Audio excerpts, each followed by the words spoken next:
All right, today we are talking about polynomial functions. We're continuing from yesterday's lesson, doing mostly the same stuff. Today we're going to be able to identify polynomial functions and their degrees. Yep, we can do that. We're going to graph polynomial functions using transformations, more using properties than transformations. We've already kind of done that a little bit. We're going to be able to find zeros of a polynomial function there in multiplicity. We're going to analyze the graphs. And then the one we're going to start off with today is this one. We are going to build polynomial models from data. All right, so we've done some different scatter plot data. Here, you can see some data going on. We've got some dots. You can see how it changes over time. Does that look like a linear graph?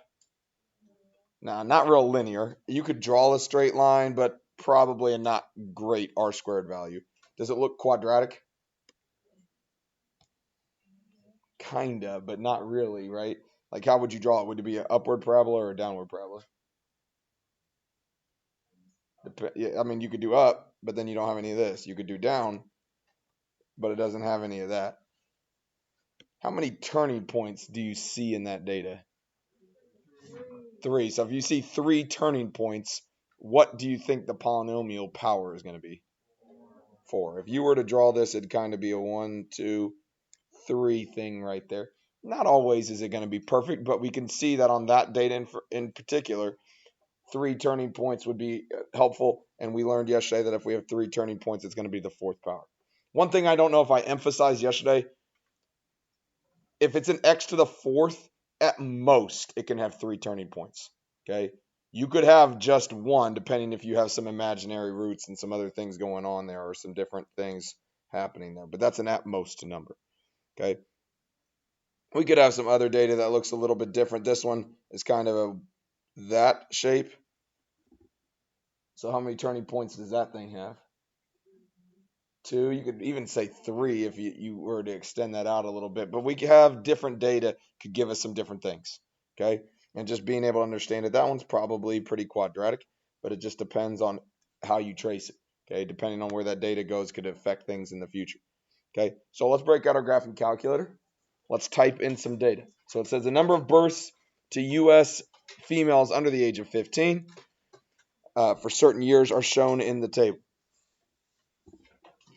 One thing that happens here is when we start with data, you've noticed this, we don't type in 1970 into our calculator. The numbers get too large, we can't do it. Okay, so instead, if we have 1970, what should we call that year? If that's when our data starts, we can call that 0. Let's call that year 0. So if that's year 0, what year is 1980 going to be? That would be 10, and 86 would be 16, and so on. Okay, so you've got to pay attention. The numbers don't just go smooth through. You got to make sure that you're adjusting them and you're adjusting them correctly. But right now in your calculator, I want you to go to Stat, go to Edit, and you're typing in that data from your information. Go.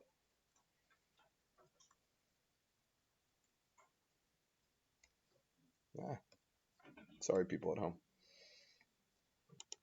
Once we've got this data graphed, again, I hit Zoom 9 to get Zoom Stat. My data looks like that. Ugh. Does that look like a line? No. Does it look like a quadratic? No. So let's explore something different. I don't really think it looks linear. It doesn't look quadratic. Let's try some other ones. So we're going to go Stat, Calc, just like we've been doing. Okay, Stat, Calc. We've done linear. We've done quadratic. Which one do you think we should try next? Let's try cubic. So we're going to go to cubic regression. I'm going to hit enter. I'm going to go down to store my regression equation. Let's store that thing as y or alpha f4. Pick y1. That way it'll just automatically save as y1. Let's go down to calculate. Hit enter. There's my information. I got an A, a B, a C, and a D. That gives me my R squared as well. So my R squared is 0.89. How good of data is that? How good of a regression line is that? Yeah, that's pretty strong. It's not very strong. Very strong is better than 0.9, but that's strong. That's pretty strong. It's going to give us some good information. Let's look at the graph. Just hit the graph button.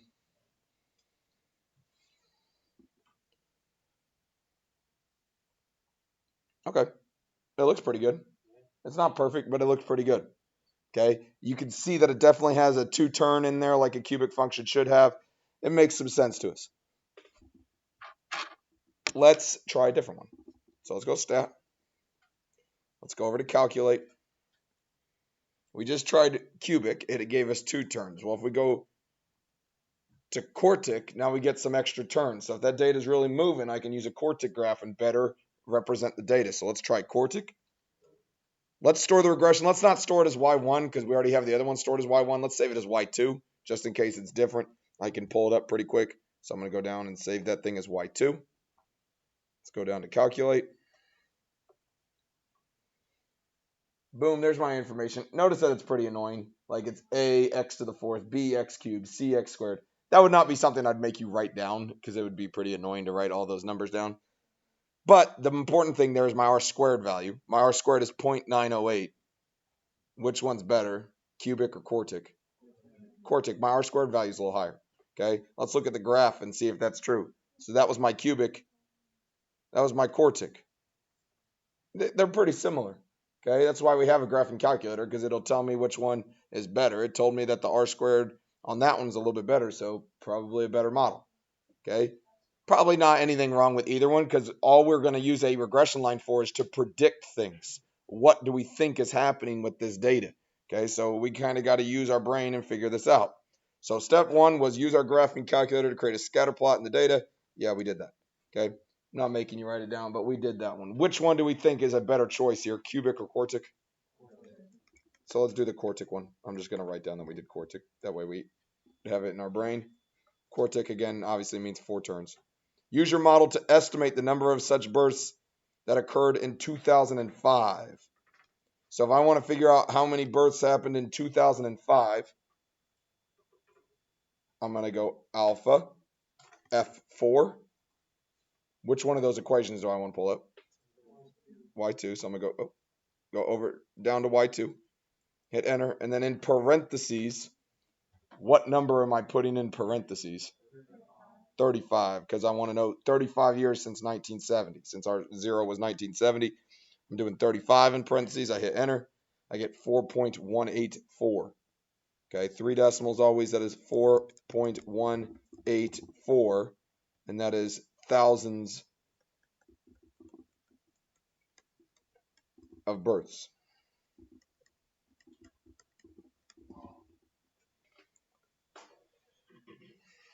When is this model no longer valid? So let's look at that picture again. When do you think this graph is no longer valid? It's the red line. When do you think this graph wouldn't matter anymore, Henry? Yeah, if it goes below 0. Okay, I don't know what negative births are, but that's kind of weird. Okay, it gets into some things we don't quite understand. So we don't want to go below negative. So think about the domain, just like we did with our revenue equations. We didn't want to have negative revenue. We don't want to go into negative land there either. Okay, so we want to make sure that we're understanding when is this model no longer valid? Why? When it goes below 0. I think that's pretty clear as to why. Okay, and we could talk about extrapolating data. I know that when you're in AP stats, you talked about that a lot, extrapolating outside the numbers that you have. We understand that, I think, for the most part. Questions there? Just being able to play around. The key to those problems right there is understanding r squared values. I want to get the r squared value that's closest to 1, and a little bit of that is a judgment call. Okay, and you have to understand what's going on, and we'll get into some more of that in the future. That's not the last time we'll do regression lines. All right, let's flip to the backside. On the backside, we're doing the same thing we did yesterday. The difference being we are now going to sketch it. So for the most part, it should be a practice of the same concepts we had yesterday. So given this polynomial right here, -2, x minus 4 squared, x plus 1, and x plus 3, we want to figure out the zeros, whether they touch and cross, what's the degree, what's the end behavior. Okay, do those 4 things really quickly. Go. All right, so we're doing zeros. So Dahlia, what zeros did you get here? 4, so x equals 4 from that guy, x equals -1 from that one, and x equals -3. Good. She took each thing, set it equal to 0, and we solved it. Okay, then we're going to talk about touching or crossing here. Okay, Sam at 4, is that going to be touch or cross? Touch. Why do you know it's going to be touch here? because it's got an even multiplicity. It's a 2. It's happening 2 times, so it's going to touch. Grace, what about at -1? That one's going to cross. What about at 3? -3. Cross. What's the multiplicity on both of those? Both of those multiplicity are 1. It means it's happening 1 time. Cool, we got that. Okay, so on my graph down below, we can start to put that information. Okay, I can put a dot right there at 4. Okay, I can put a dot right here at -1 and a dot right there at -3. Okay, if you want to label them with a C and a T so you can better understand it here in a second, you can, or you can just look right above and you would understand everything you need. Next thing we're doing is degree. Allison, what do you think the degree is going to be on this guy? You said 4, correct. It is 4 because we got 2 there, 3, 4. It's in factored form, so we're counting them up. My degree is 4. So everybody show me with your arms. If the degree is 4, which way are my ends going to go? Are they going to go same or opposite? Same because it's 4 and it's negative out in front, so it's going to go down. So my end behavior is down, down. Cool. We got everything we need to draw a basic sketch. This is a basic sketch. Notice that my y-axis is not labeled. Okay, if I wanted to get super fancy, I would label the y-axis and talk about y-intercepts and things like that. It gets pretty rough. Okay, so to graph this thing, I'm going to start down. So all I'm going to do is go just to the left of my last 0. So -3 was my first 0 here. I'm going to go just to the left of it. Okay, and I'm going to start down here because it says I'm starting down. So I'm going to start down here. I'm going to go to -3. What am I going to do when I get to -3? Cross it. So I'm going to go through it. Okay, once I've gone through it, the next thing I got to go to is -1. So as I go this way, I'm going to go, turn around, and go back to -1. When I get to -1, what am I going to do when I get there? Cross it. So I go through it to the other side. Okay, there's a big gap there between -1 and 4. So this graph probably goes down really far. I don't really care to show you that, but it's going to go down really far. Okay, and then where do I got to go next? Go to 4, so I got to go back to 4. That wasn't a good sound effect. Sorry. We're going to 4. When I get to 4, what am I going to do when I get there? Touch. Bounce off of it. Look, this is touching something. See that I went down, I touched it, and then went back in the same direction. Some of my students in the past have thought touching looks like that. Okay, first of all, that'll break your pen. The second thing is that's not how it works. Okay, you touch it. Oh, don't be broken. It's not broken. Let's go. We go through, we touch it, and we come back in the same direction. It's a bounce. You bounce off that line. If you did it correctly, we started down, we ended down, just like we thought we were going to. Make sense on this picture? I got a link over here so you can see what the actual graph looks like on Desmos. Let's see how the actual graph looks on Desmos.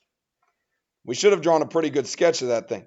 Okay, maybe not exactly perfect in terms of scale, but everything we need is on there.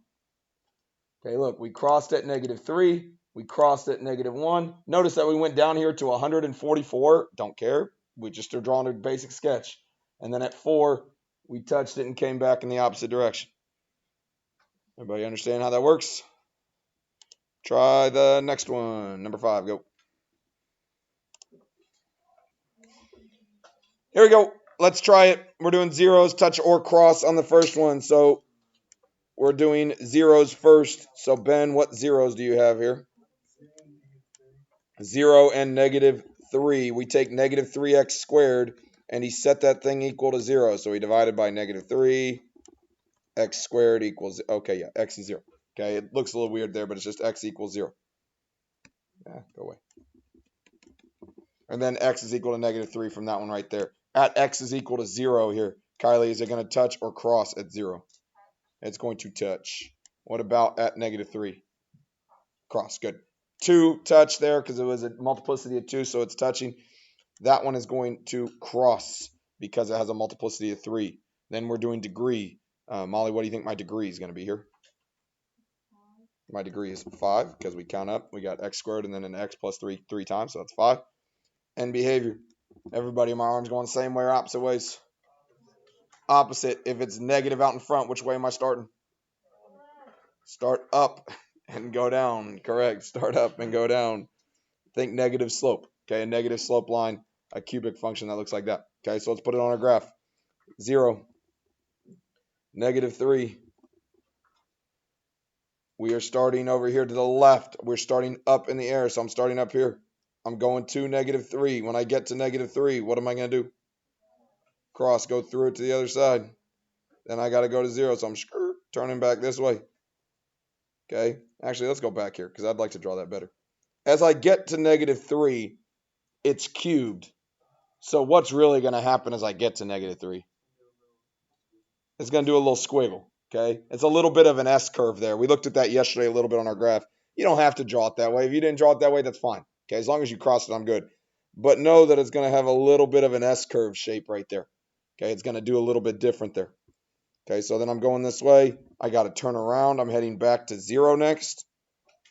When I get to 0, what am I going to do? Touch. I'm bouncing off that line and coming back the same direction I started. Boom, I started up. I ended down. Turning points here. I could still, if you did it right, you have 1, 2, 3, 4 turning points. When you get into like a multiplicity of like 6 or something like that, you won't be able to see the turning points. Okay, that's an at most number, again, like I was stating there earlier. All right, let's look at it just so we can see. Does our picture match what they did or what's actually graphed? Decimals takes a second. It doesn't like me on these. There we go. See how we did the S curve right there at -3. We go all the way down here to -25, but then we bounce off of 0. We start up, we end it down. Questions so far? Try the last two. See if you can handle those last two. This is easy when it's in factored form. Tomorrow we're going to get to these problems when they're not in factored form. This one is an example of one we could put in factored form. It's just not there yet. So let's factor it first. What do both things have in common? An x. So if I factor that, I get x and then x squared minus 16. That is still not in factored form because I can factor what's underneath or what's inside the parentheses as well. This really would factor into x, x plus 4, and x minus 4. You will not make mistakes if you have it in fully factored form. But if you think you're all the way factored like this guy right here, that's when you'll make a mistake because you'll say like the multiplicity is 2 when it's not. So try to make sure that you're getting it in completely factored form before you go start doing your work. So on this first one, we're finding zeros. Emmy, what zeros did you find? Yep, -4, 4, and 0. Touch or cross on all those? They're all crossed because when she factored them, they each happened one time. Okay, they each happened one time. Our degree is going to be 3. Our ending behavior, it's 3, so it's odd. My hands are going to go opposite. Are they going to go start down or start up? Start down and go up, just like a cubic function would. Okay, just like a positive sloped line. Putting this on our graph, I got 0, I got -4, I got +4. This is the most basic one. Start down, cross it, turn, finish up. There's my basic cubic graph. Last one, we're finding zeros. If I'm finding zeros on this last one. Morgan, what did you say your zeros were going to be on 7?